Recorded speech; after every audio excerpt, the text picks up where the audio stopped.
तन्वोतना सदाशिव। मैं हूँ आचार्य शिवेंद्र मिश्र और धर्म समीक्षा चैनल में एक बार पुनः आपका स्वागत करता हूँ।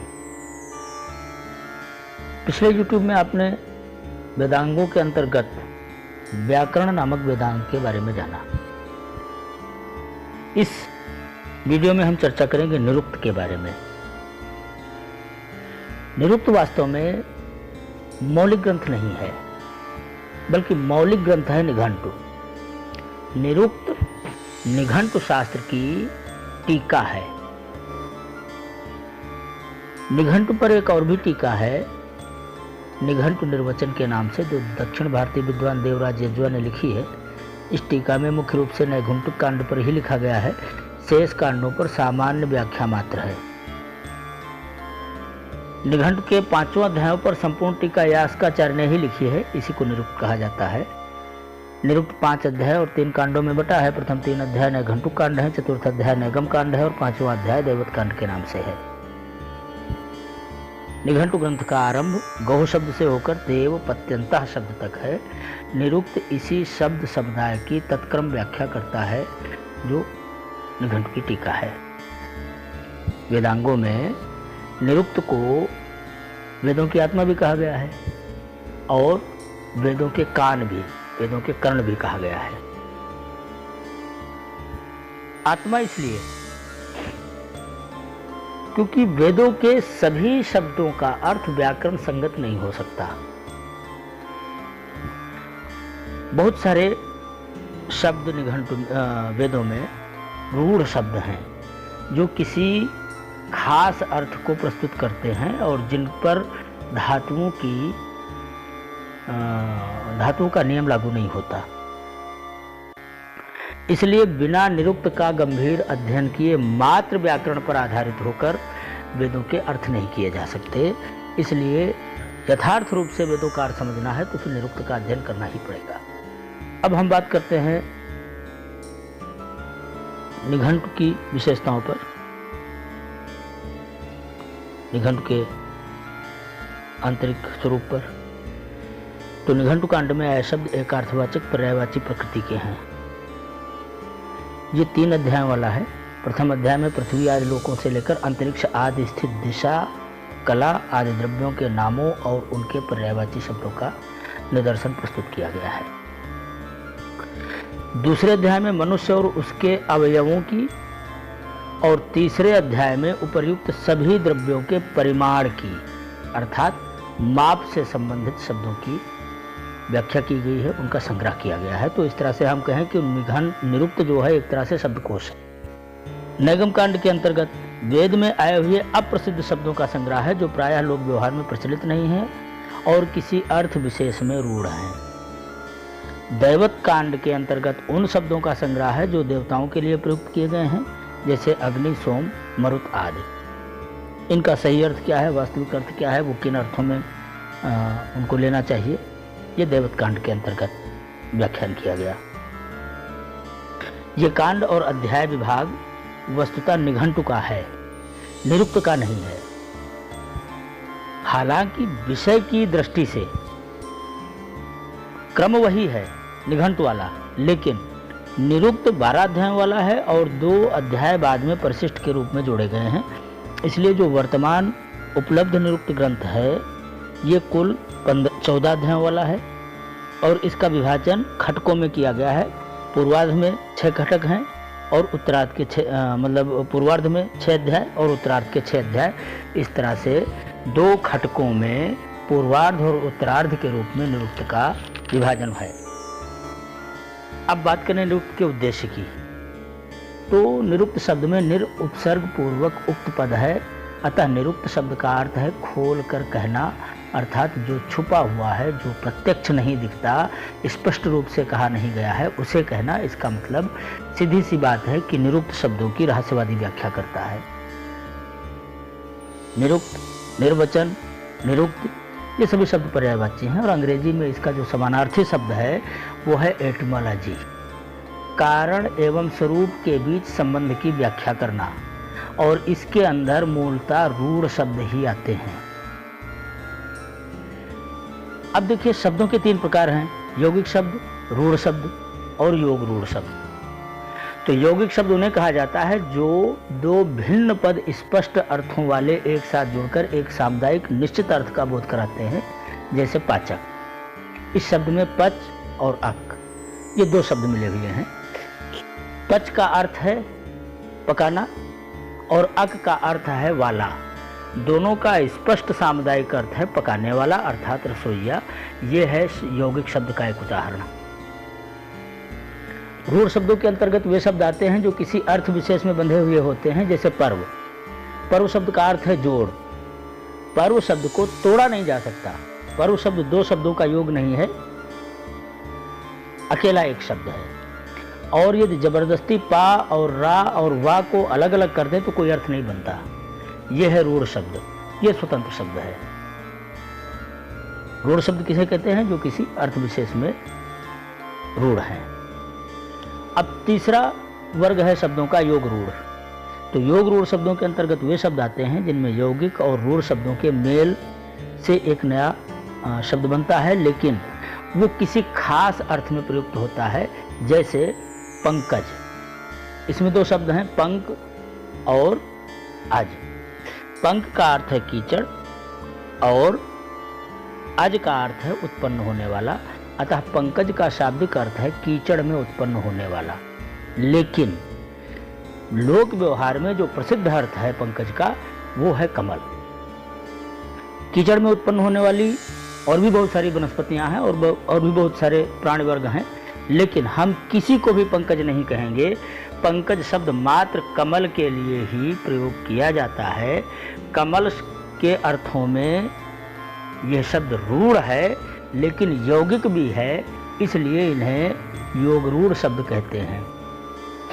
तो अब पता चल गया होगा कि यौगिक शब्दों का अर्थ स्पष्ट होता है और अभिधापूर्ण होता है, शब्दार्थ परक होता है। रूढ़ शब्दों का अर्थ स्पष्ट होता है। ये लक्षणा और व्यंजना शक्ति से प्रेरित होते हैं, इसलिए ये भ्रामक भी होते हैं। योग रूढ़ शब्दों का अर्थ संकुचित होता है, जिन पर बहुत विचार का अवकाश नहीं होता। किसी अर्थ विशेष में वो रूढ़ होते हैं, इसलिए उस पर बहुत व्याख्या नहीं हो सकती। तो यौगिक और योग रूढ़ शब्द का निर्वचन व्याकरण द्वारा प्रमाणित हो जाता है और इनमें व्याकरण शास्त्र प्रमाण रूप है, परंतु रूढ़ शब्दों के विषय में व्याकरण शास्त्र प्रमाण नहीं होता। जैसे पाचक और पंकज शब्द व्याकरण के नियमों के आधार पर सिद्ध किए जा सकते हैं, क्योंकि ये किसी न किसी धातु तथा उपसर्ग या प्रत्यय के योग से निर्मित हैं। लेकिन पर्व शब्द का अर्थ जोड़ व्याकरण के नियमों पर आधारित नहीं है। पर्व शब्द जब बांस के साथ प्रयोग होता है तो गांठ का अर्थ देता है। काल या समय के साथ जब प्रयोग किया जाएगा तो किसी उत्सव विशेष का अर्थ देगा, जैसे मकर संक्रांति आदि। अब मौलिक रूप से पर्व शब्द का अर्थ है संधि, लेकिन व्यवहारतः पर्व का संधि अर्थ लिया नहीं जाता। जैसे व्याकरण के अंतर्गत संधि शब्द को पर्व शब्द से नहीं कहा जा सकता। जैसे दो शब्दों के बीच जब संधि हो, तो जैसे हम कोई एड़च को कहें क्या ये पर्व है, तो ये पर्व नहीं है, ये संधि है, लेकिन हम इसे पर्व नहीं कह सकते। तो ये है रूढ़ शब्दों की विशेषता, और ऐसे रूढ़ शब्दों की व्याख्या व्याकरण द्वारा न होकर निरुक्त द्वारा की जाती है। अतः पारिभाषिक रूप से कहा जा सकता है कि रूढ़ शब्दों की व्याख्या करने का शास्त्र है निरुक्त। अब वेदांगों के संदर्भ में निरुक्त की उपयोगिता क्या है? शब्दों के निर्वचन से हमें भाषा के प्रवाह, भाषियों के पूर्वजों की रुचियों, उनकी सांस्कृतिक विशिष्टताओं, बौद्धिक क्षमताओं आदि का विशेष ज्ञान होता है।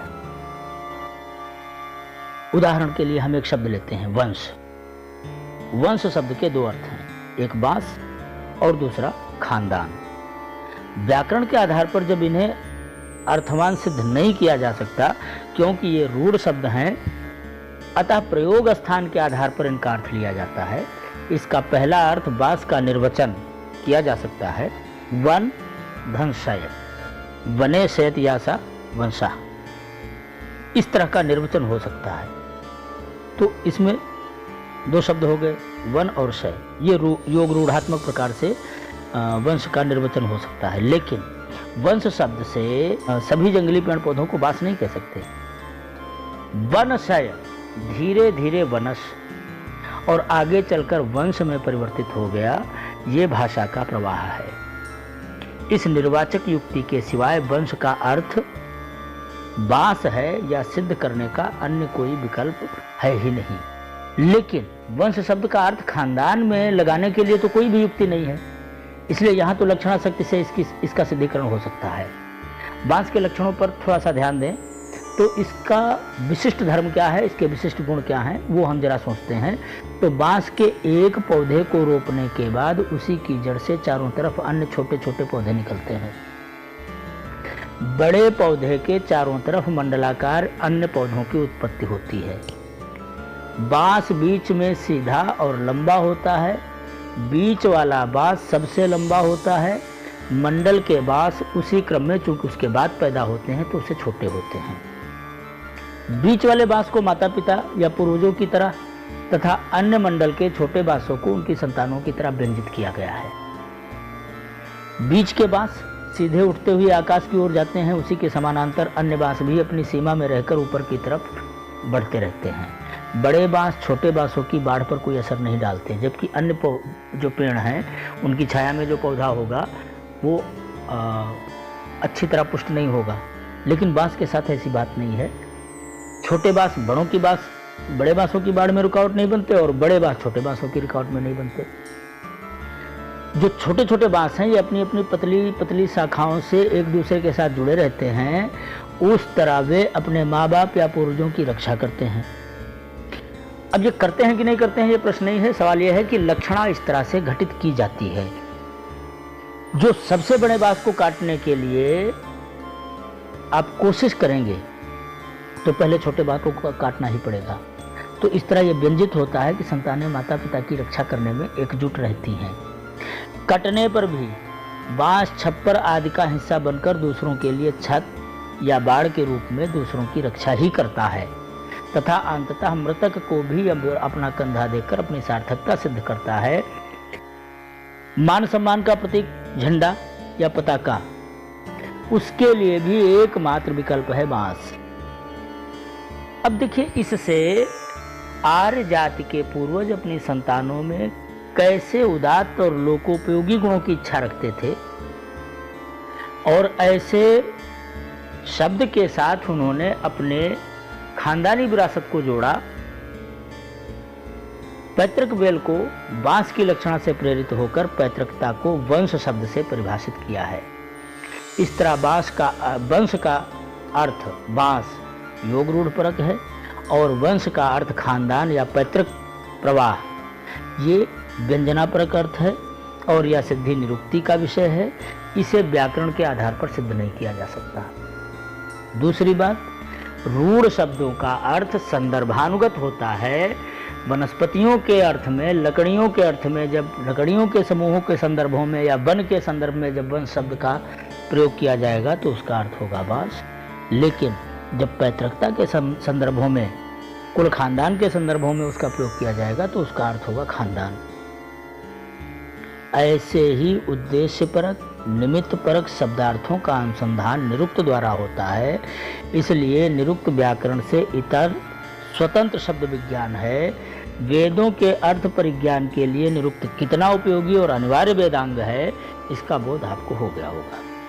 और साथ ही ये भी समझ में आ गया होगा कि वेदार्थ निर्णय में निरुक्त की भूमिका क्या है। क्योंकि शास्त्रों से लेकर लौकिक साहित्य तक सर्वत्र रूढ़ शब्दों की बहुलता से का प्रयोग होता है, रूढ़ शब्दों का बहुलता से प्रयोग होता है। इसलिए निरुक्त वेद की सीमा तक ही बंधा नहीं है। निरुक्त के आधार पर ही लौकिक साहित्य में शब्द शक्तियों का विकास हुआ है, शब्द शक्तियों के अध्ययन की परिपाटी बनी है, जो काव्य शास्त्र का अभिन्न अंग है। तो ये स्वरूप है निरुक्त का। वेदांगों से संबंधित अगले वीडियो में हम चर्चा करेंगे छंद शास्त्र के बारे में। तब तक के लिए विदा।